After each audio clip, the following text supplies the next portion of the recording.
Imaginez-vous dans 5 ans, regardant votre compte bancaire avec un sourire. Vous avez enfin atteint vos objectifs financiers. Comment est-ce possible? Tout a commencé aujourd'hui avec une simple décision, apprendre à épargner intelligemment. Beaucoup de personnes pensent que gagner plus d'argent est la solution miracle à leurs problèmes financiers. C'est une erreur fondamentale. La véritable clé de la réussite financière ne réside pas dans ce que vous gagnez, mais dans ce que vous réussissez à conserver. Vous connaissez probablement des personnes qui gagnent des salaires extraordinaires, mais qui vivent de paix en paix, et d'autres qui, avec des revenus modestes, parviennent à construire un patrimoine solide. Aujourd'hui, je vais vous révéler 10 stratégies concrètes qui transformeront votre relation avec l'argent. Ces techniques ne demandent pas de connaissances particulières en finance, juste de la discipline et une approche méthodique. À la fin de cette vidéo, vous aurez tous les outils pour développer une capacité d'épargne qui vous mènera vers l'indépendance financière. Commençons par comprendre ce qu'est vraiment votre capacité d'épargne. C'est la différence entre vos revenus mensuels et vos dépenses totales. Cette somme représente votre potentiel réel d'enrichissement. Calculer cette capacité vous permettra non seulement d'épargner efficacement, mais aussi d'évaluer votre potentiel d'investissement futur. C'est également sur cette base que les banques évalueront votre solvabilité pour d'éventuels projets. Première stratégie fondamentale, définir un objectif précis. L'épargne sans but est vouée à l'échec. Vous devez savoir exactement pourquoi vous mettez de l'argent de côté. Est-ce pour constituer un fonds d'urgence, acheter une voiture, investir dans l'immobilier, préparer votre retraite?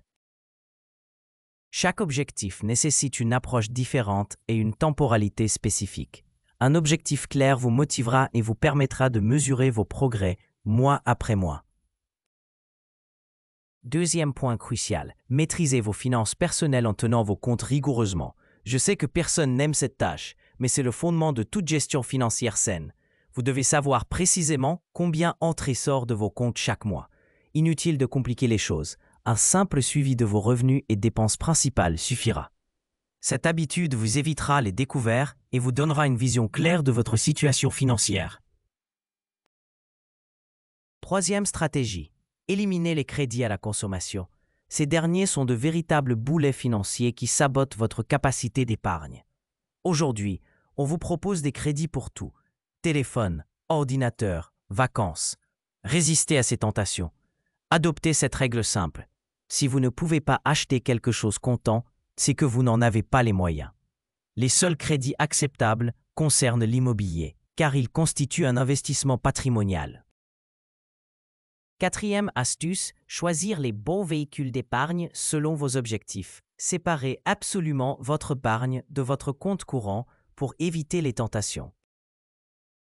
Pour une épargne de précaution, privilégiez le livret A ou mieux encore le LEP si vous y êtes éligible. Pour des objectifs d'investissement à plus long terme, orientez-vous vers un PEA ou un compte-titre qui vous permettront de profiter du potentiel de croissance des marchés financiers. Cinquième principe révolutionnaire, se payer en premier. Cette technique consiste à transférer votre épargne dès réception de votre salaire, avant même de payer vos autres charges. Traitez votre épargne comme une facture obligatoire au même niveau qu'un loyer ou une assurance. Cette automatisation vous garantit d'épargner régulièrement sans effort de volonté. Sixième levier d'économie, optimisez vos frais de transport. La voiture représente souvent un gouffre financier sous-estimé. En France, un véhicule coûte en moyenne 5 000 € par an, soit plus de 400 € mensuels. Si vous habitez en ville, questionnez-vous sur la nécessité d'avoir une voiture. Sinon, explorez des alternatives. Véhicules plus économiques, covoiturage, transport en commun, combiné. Chaque euro économisé sur le transport peut être redirigé vers votre épargne.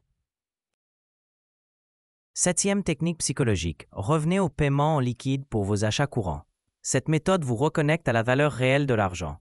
Des études démontrent que payer en espèces génère une douleur psychologique qui nous fait réfléchir davantage avant d'acheter. Retirez uniquement la somme budgétée pour vos courses et respectez cette limite. Huitième garde-fou. la règle des 7 jours pour les achats impulsifs. Avant tout achat non essentiel, attendez une semaine. Cette période de réflexion vous permettra de distinguer vos véritables besoins de vos désirs passagers. Vous serez surpris du nombre d'achats que vous éviterez grâce à cette simple pause. 9e stratégie d'accélération, augmentez vos revenus. Plutôt que de vous limiter aux économies, travaillez aussi sur l'autre côté de l'équation. Négociez une augmentation de salaire ou développez une activité complémentaire. Si vous possédez une compétence particulière, monétisez-la à travers un side business. Cette approche multipliera votre capacité d'épargne bien plus rapidement que les seules économies. 10e et dernière règle, peut-être la plus importante, passez à l'action immédiatement. Toutes ces stratégies ne valent rien sans mise en pratique. Votre niveau de vie ne changera que si vous agissez concrètement. Commencez dès aujourd'hui par choisir une ou deux techniques et implémentez-les dans votre quotidien. Gardez à l'esprit que l'épargne n'est que la première étape vers la liberté financière. Une fois que vous maîtriserez ces techniques et que vous aurez constitué un capital, l'étape suivante sera l'investissement pour faire fructifier votre argent. C'est là que la véritable création de richesse commence. L'épargne efficace repose sur des mécanismes psychologiques et des habitudes simples, pas sur des revenus extraordinaires. Certaines personnes avec des salaires modestes parviennent à épargner davantage que d'autres qui gagnent beaucoup plus. La différence réside dans la méthode et la discipline. N'oubliez pas que chaque euro épargné aujourd'hui travaillera pour vous dans le futur. L'effet cumulé du temps et des intérêts composés transformera vos petites économies en sommes importantes. Plus vous commencerez tôt, plus cet effet sera puissant. Ces 10 stratégies forment un système complet qui, appliqué avec constance, révolutionnera votre situation financière. Commencez par celles qui vous semblent les plus faciles à mettre en œuvre, puis ajoutez progressivement les autres. La transformation ne se fera pas du jour au lendemain, mais mois après mois, vous constaterez l'amélioration de votre capacité d'épargne. Votre futur financier se construit aujourd'hui, avec chaque décision d'épargne que vous prenez. Ne reportez plus à demain ce que vous pouvez commencer maintenant. Votre moi futur vous remerciera d'avoir pris ces mesures dès aujourd'hui. Si cette vidéo vous a aidé, n'hésitez pas à la partager avec vos proches qui pourraient également bénéficier de ces conseils. L'éducation financière devrait être accessible à tous. Ensemble, nous pouvons transformer notre rapport à l'argent et construire un avenir plus serein financièrement.